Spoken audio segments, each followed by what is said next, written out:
Season 2, Episode 1, Socrates, Choosing Virtue over Safety. Socrates was a man who lived in Athens more than 2,000 years ago, in a city of marble temples, bustling marketplaces, and a democracy still young and fragile.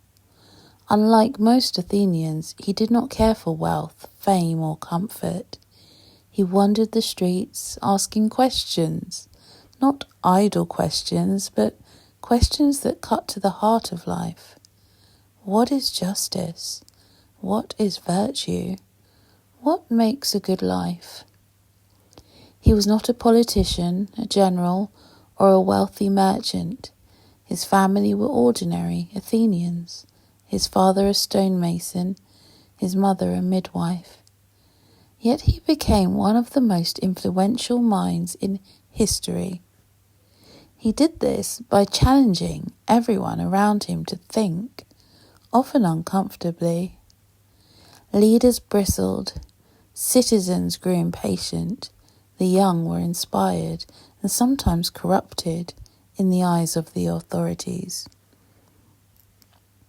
By the time he was 60, the city that had tolerated his questions turned against him. Socrates was accused of 2 crimes: disrespecting the gods of Athens and corrupting the youth by encouraging them to question authority. To the average citizen, these were serious threats. Athens prided itself on its gods, its laws, and its traditions. Questioning them openly was dangerous. He walked the streets of the city before the trial, aware of the risk but unmoved. Friends begged him to flee. His life could be saved. He could have compromised, apologized, or gone into exile. But to do so would betray everything he believed in.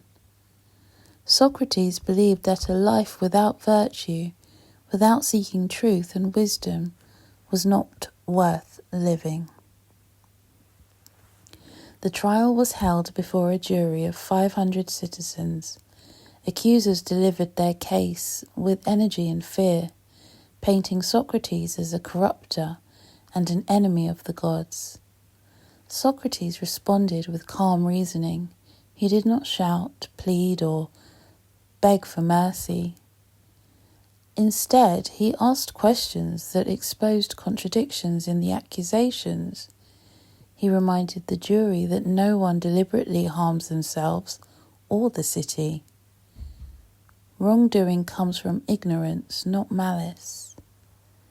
His teaching, he argued, sought to illuminate ignorance, not spread it. The city had a choice: spare the life of a man who challenged them, or assert control by punishing him. Socrates was offered alternatives: fines, exile, lesser penalties, but he refused. To live by fear or convenience was worse than death itself. The jury convicted him. The sentence, death by hemlock. Socrates remained composed. In his final hours he spoke with friends, reflecting on life, duty, and the soul. He drank the poison calmly, teaching by example what he had always taught by words. Integrity and virtue matter more than comfort or survival. Socrates' actions were radical for his time. Athens valued conformity, respect for tradition, and obedience. He stood against all of it, committed to what he believed was right. What did he risk? His life, his safety, the possibility to continue teaching and influencing Athens firsthand. What did he gain? The immortality of example, the enduring influence of his ideas, and a demonstration of moral courage. From a Stoic perspective, Socrates' choices illustrate the principle that we control our actions and our mind, not the external world. He could not control the jury, the city, or his fate. but he could control his own integrity and commitment to virtue.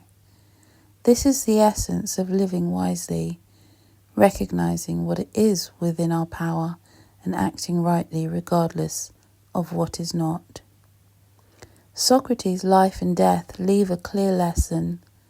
The true measure of a person is not in comfort or safety, but in steadfastness to principle.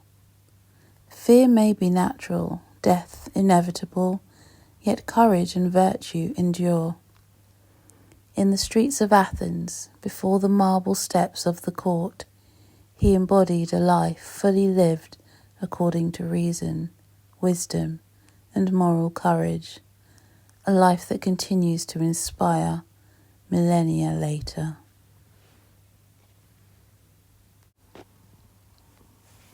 I am that gadfly which God has attached to the state, and all day long, and in all places, am always fastening upon you, arousing and persuading and reproaching you. You will not easily find another like me, for if you kill me, you will not easily find another like me, who, if I may say so, am a nuisance to the city in the same way a gadfly is to a horse, stirring it into action. No evil can happen to a good man, either in life or after death. He and his are not neglected by the gods. Be assured of this. Death is not the worst thing that can happen to a man, but to do wrong, to act unjustly, that is truly the misfortune of a human being.